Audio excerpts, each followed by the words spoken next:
The summer after 6th grade, I went to a summer camp. It was a Bible camp, so I expected to get some good sermons from it, but other than that, I didn't expect much from it. In fact, I was sure it would be a letdown in all other areas. But my expectations were immediately proved wrong when I went to a small lesson on the basics of American Sign Language. I was skeptical at first because I didn't really understand why we were going to a sign language lesson at a Bible camp. But the thought of confusion quickly slipped my mind when the instructor went into a story explaining why she decided to learn sign language in the first place. She had been riding on a city bus when something occurred that needed the bus to have to pull over. As the bus and its passengers sat stranded on the side of the road, a woman sitting next to her tapped her on the shoulder for her attention, and then she began making weird gestures that showed confusion and curiosity. For a moment, she didn't understand why this lady didn't just talk to her and ask her questions through verbal speech and ask what was going on. And then she realized why. The lady was deaf. She was unable to hear the driver say that there was a need to pull over, and so she therefore didn't know what was going on. At the time, our instructor didn't know sign language. However, she did have a pen and paper, so she was able to explain to the deaf person through written word what was happening with the bus. The seriousness of the situation hit me hard that day. I couldn't help but wonder how our instructor could have dealt with the situation without pen and paper. Would she have awkwardly had to make hand gestures back, or would she just had to have ignored the lady? I tried to think of how I would have responded in such a situation.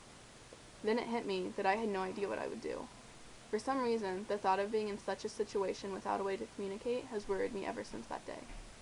From this experience came the idea for my talk. American Sign Language, commonly shortened to ASL, needs to be used more to communicate and have a greater rate of exposure toward people in our culture than it currently does in order to avoid such situations. People need to have prior knowledge of ASL in order to be prepared for a situation in which it is needed. The best way to ensure that someone will learn something is to teach it to them when they are at a prime stage to learn it. This prompts my main idea, which is that American Sign Language should be taught in elementary schools. Some people may wonder why ASL should be chosen to be taught in schools over any other language. The reason is simple. Other languages are spoken and can be heard by all hearing people, whether they understand them or not. So if a Spanish-speaking person repeatedly finds himself in a situation in which only English is spoken, they can eventually find a way to learn English in order to communicate in the situation. However, if a non-hearing person constantly finds himself in a situation where only English is spoken, they can't learn how to speak or understand English. Their only hope of communicating in the situation would be if the other people learned ASL. With nearly 1 million people in the United States being deaf, and another 10 million being hard of hearing, compared to the 3 million people who only speak Spanish and no English in the United States, there's a large population of people who can only be spoken to through sign language. Therefore, sign language should be taught in schools over other languages, because while hearing people can learn a number of different languages, ASL is the key to communicating with non-hearing people. The reason American Sign Language would be taught during early elementary education, as opposed to it being a high school course, is the fact that the earlier a child is exposed to and begins to acquire language, the better that child's communication skills will become. It is said that for a person to become fully competent in any language, exposure must begin as early as possible, preferably before school age. However, because there is no way to require parents to begin teaching their children ASL before sending them to school, it would be more effective to begin at an early education age in order to ensure that the child is being properly taught. This also takes out the possibility of introducing a television series that teaches American Sign Language, because similarly, there is no way to be sure that children will actually watch it. It is more reasonable, therefore, to make it a required part of an education, because all children are required to receive schooling. The approach for teaching American Sign Language in school will be subtle yet effective.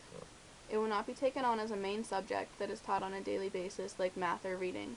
Instead, it will be a topic that will be visited once or twice a week, much like how physical education or music class is often taught in elementary schools. This way, it will not be overbearing, but exposure on a regular basis will keep kids actively involved in it. The depth of the material covered will not be overbearing either. The idea is to help the students become fluent enough to be able to hold a simple yet stimulating conversation in American Sign Language. From here, if students do not choose to continue learning it when their required courses are over, they will still be able to communicate through sign language if they find themselves in a situation that is serious enough in which they need to. After all, the goal of introducing it into school systems in the first place is to prepare them for circumstances in the future that could call for a common knowledge of the language. However, if the student does decide to continue with their learning of ASL, they will be well equipped to take further classes in the subject. Either way, the depth of the subject while it is being taught in elementary schools will benefit the students. Along with the idea of depth, another factor to consider is how long the course will be required in a child's education. It will need to be taught for a long enough period of time that the child will take away a beneficial knowledge of the language from the class, but it shouldn't be focused on for so long that it takes away from time that could be used to teach other important subjects.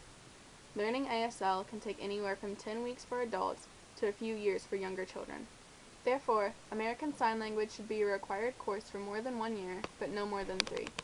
This is because the students will be able to advance onto higher levels each year, letting them add to what they know, and they will be given a break each summer to take a break from learning and simply practice what they know.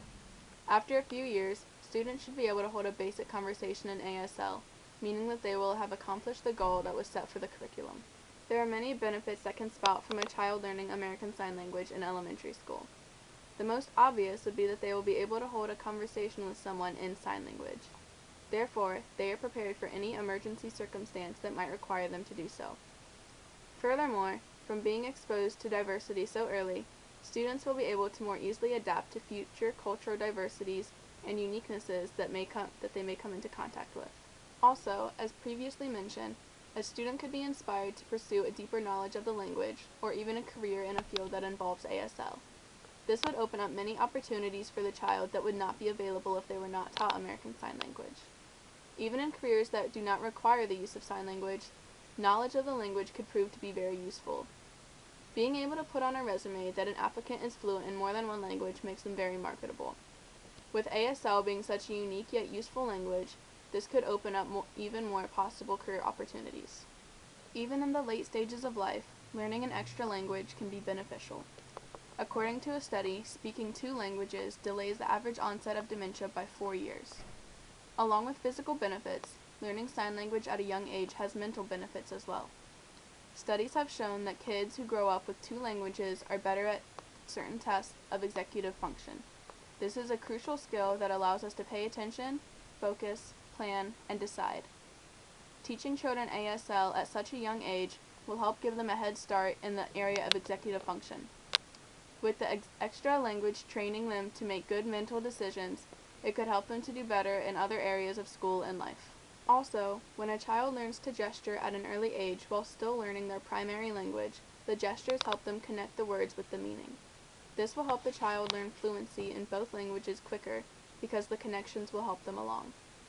In addition, it allows a second form of communication between the child and an adult. This could prove to be a priceless tool for parents and teachers who are working with children who are slow in learning to speak or have speech impediments. The gestures will serve as a communication tool in place of verbal speech. Even in simple everyday conditions, being fluent in sign language can come in handy. Teachers.net Gazette gives an excellent example in an article that explains some benefits of knowing ASL. The example given is scuba diving. If a group goes scuba diving without radio technology, they are unable to communicate verbally. Here, sign language proves to be a priceless tool. Whether being used to tell the members of the group about an interesting find, or alerting them of an emergency, sign language can help to break the communication barrier that is found underwater. Having a child learn American Sign Language will not only benefit the child, but others as well. A child who is fluent could help others learn ASL.